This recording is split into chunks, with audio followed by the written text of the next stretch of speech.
Welcome to episode 58 of our Road to Unicum, and today we review the Somua SM. This is the new Tier 8 French Premium heavy tank with an autoloader that was introduced in World of Tanks in patch 1.0, and so all the footage I'm going to be showing you from here on out is going to be 1.0. I do actually have some really great replays of pre 1.0, but everyone's really curious about the new map, so I want to kind of talk about what's changed. Now, there really wasn't much that was changed on this particular map. I think the really only noticeable or meaningful change was the area over by C3. You can see that little north-south, that vertical pass in between the hill, which is a little bit wider than it used to be.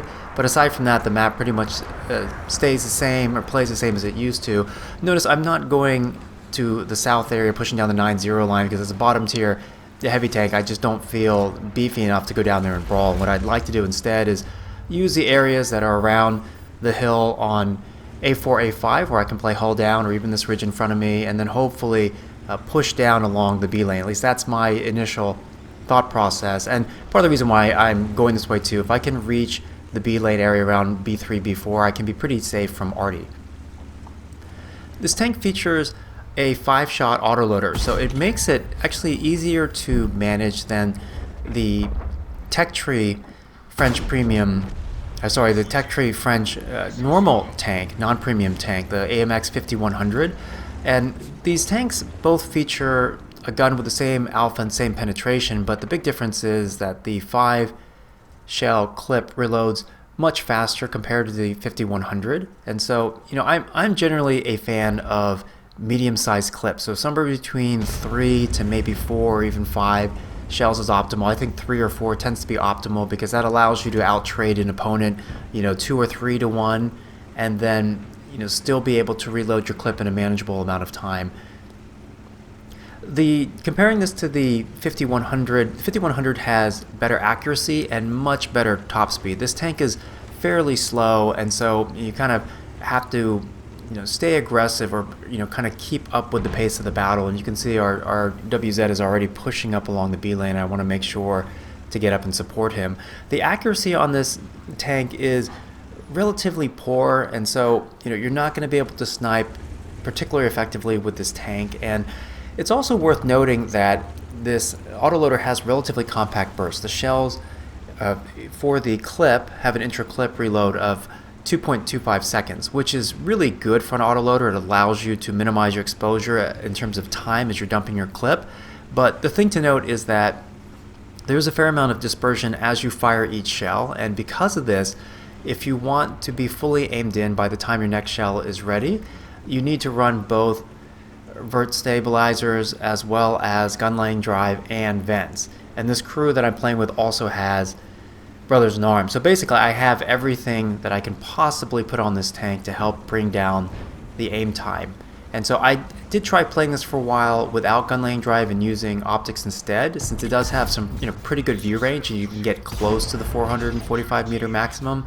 But what I found was that the gun handling was bad enough, and I was having to wait after a shell would reload in the clip before firing, or fire before I was aimed in. And either way the result is suboptimal. I'm either stretching out the time between shots, which is bad from an exposure perspective, or I'm just missing them. So it's been a lot more comfortable since I swapped out optics for gun laying drive.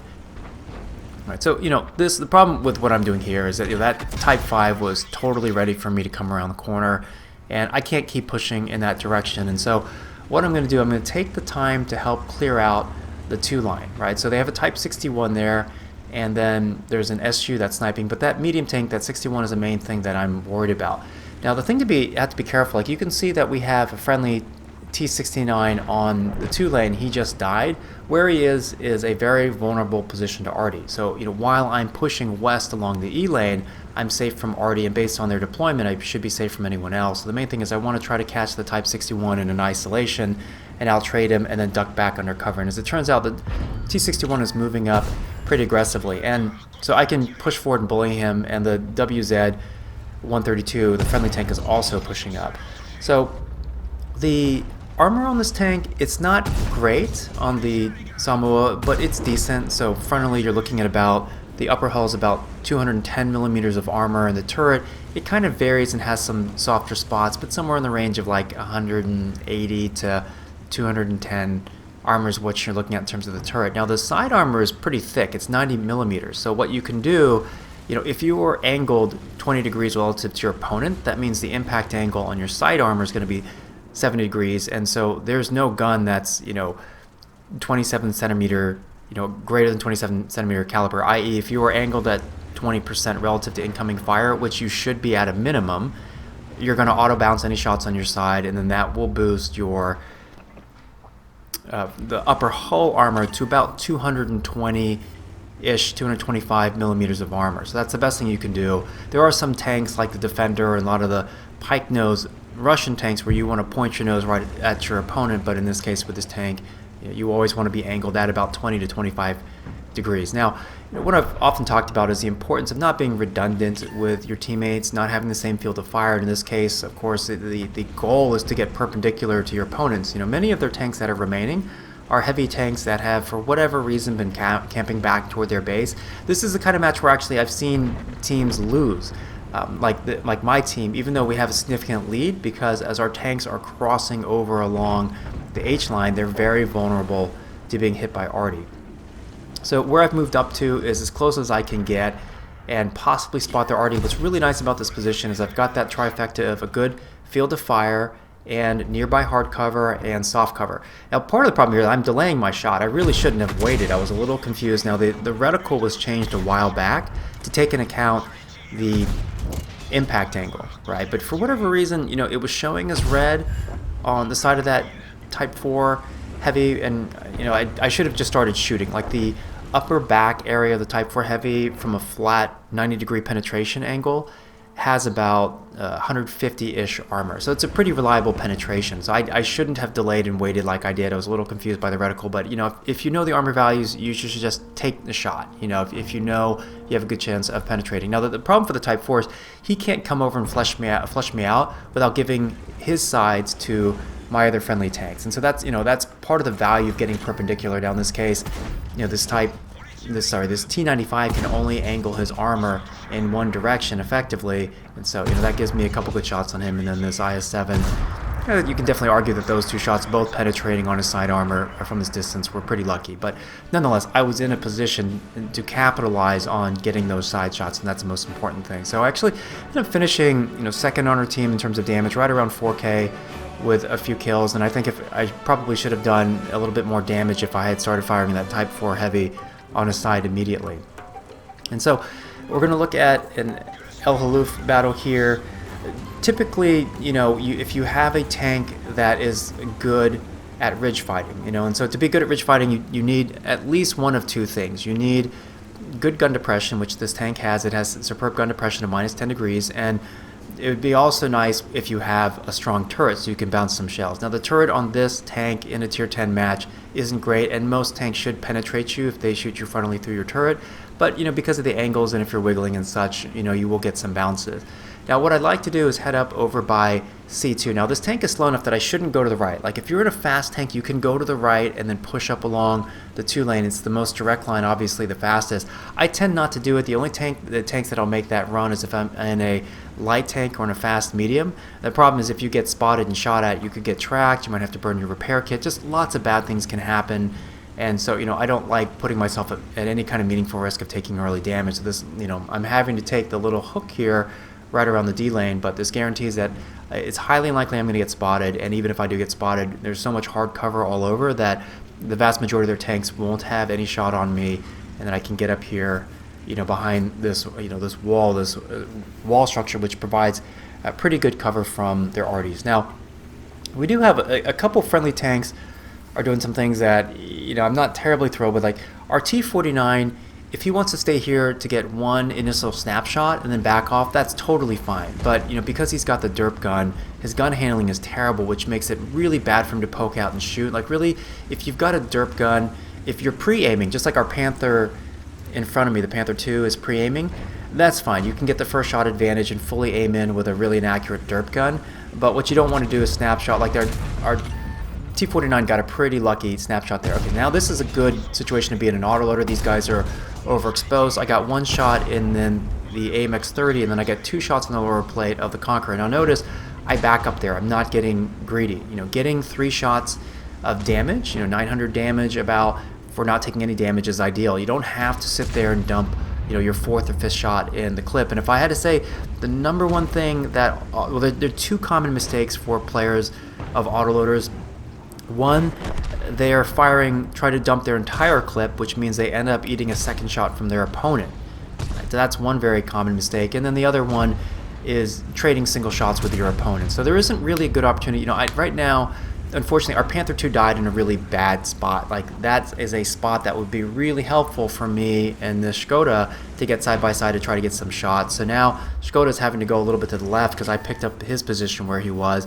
The further you get away from the wall, the greater the possibility that you can get hit by Artie. And it's just not ideal.